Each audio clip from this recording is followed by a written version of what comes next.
The snow began to fall just before dusk, thick and unyielding, transforming the world into a landscape of white silence.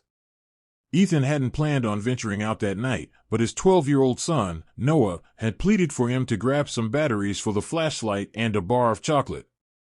Survival essentials, he had said with a cheeky grin. In Ethan's world as a single dad, these small moments carried significant weight. On the drive back, the wind howled mercilessly against the truck's windshield, making the narrow road ahead a swirling mix of white and shadows. Ethan tightened his grip on the steering wheel, his headlights revealing nothing but the blizzard's chaos. Suddenly, something darted across the road, small and quick, nearly lost in the storm's fury. He slammed on the brakes, the truck skidding slightly before coming to a stop. Bracing himself against the biting cold, he climbed out, and a faint whimper caught his attention from a nearby snowbank. Following the sound, he soon found a tiny black and white puppy, trembling and half buried in the drift. "Hey there, little guy," Ethan said softly, crouching down beside it. Although the puppy shivered, it didn't flee. Its eyes shone faintly in the truck's light, a glimmer that seemed unusual. He shook off the thought. The poor thing was freezing and in desperate need of warmth. Wrapping the puppy in his scarf, he carried it home.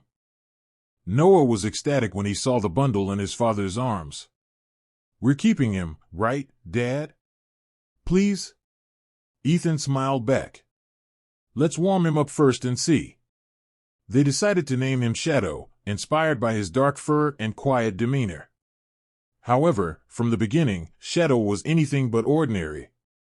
He grew at an alarming rate. Each week, he seemed to gain more size and length, his eyes sparking an unsettling intelligence.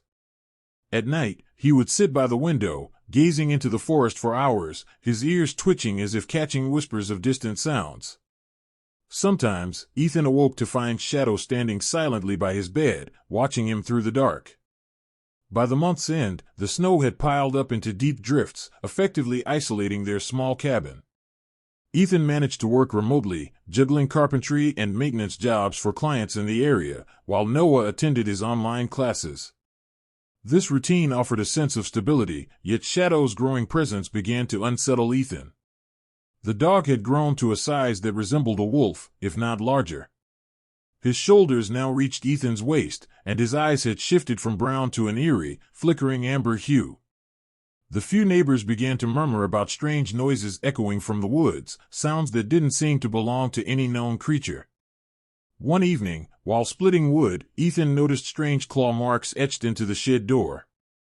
They were deep and intentional, far too high to be from any dog. He called for Shadow, but the creature was already there, watching silently from the tree line. For a fleeting moment, Ethan thought he saw a tall, pale shape lurking behind him in the snow, but it vanished as quickly as he blinked. That night, Noah screamed. Ethan bolted into his son's room. The window stood wide open despite the raging storm outside. Snow had piled onto the floor, and Shadow sat protectively beside the bed, fur bristling, a low growl rumbling from deep within. Noah, wide-eyed, clutched his blankets. "Dad," he whispered, "there was someone outside." "A woman." Ethan glanced at the window.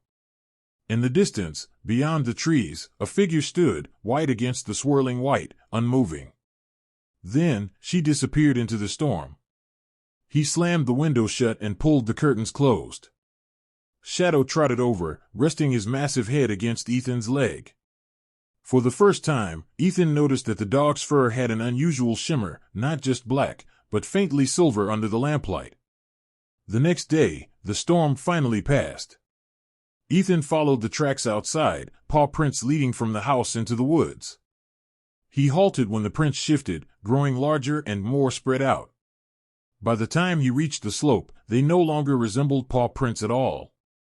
They were bare, human footprints, slender and delicate. His breath hitched. Following those tracks led him to a frozen creek, where something glinted beneath the ice, a pendant shaped like a crescent. As he picked it up, the air hummed with energy. A voice drifted from behind him, soft and ethereal. "You saved what was mine." He turned to see the woman from the storm standing there, her white hair flowing like mist, her eyes glinting like frost.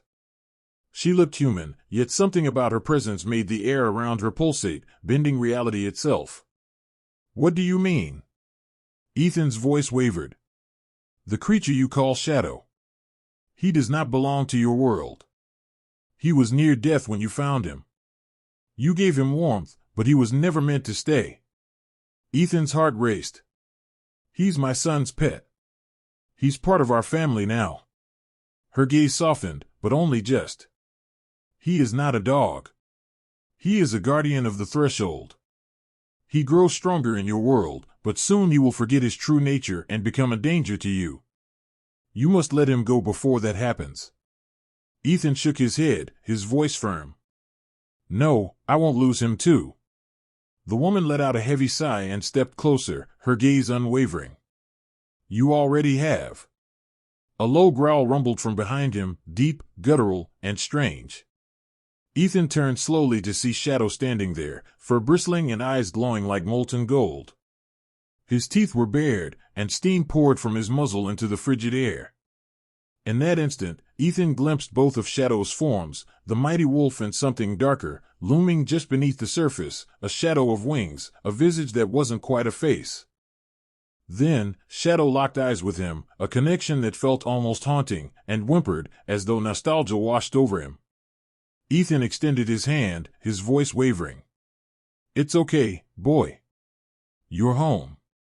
But the woman raised her hand, and the wind unleashed its fury, swirling snow around them like a tempest. The creature, whatever it truly was, let out one last sorrowful cry before being consumed by the white chaos. As silence fell once more, Ethan found himself alone. The pendant rested in his hand, warm against the cold. Weeks slipped by until the snow finally melted. Life continued, the daily tasks, the laughter, the moments of tranquility. Yet on some nights, as the wind began to howl, Ethan could swear he heard a distant call echoing from the trees, soft and achingly familiar. Noah would look up, a faint smile gracing his lips. Shadow's watching over us, isn't he, Dad? Ethan would nod, his gaze fixed on the dark outline of the forest where the snow still clung. Yeah, buddy, he'd whisper. He always will.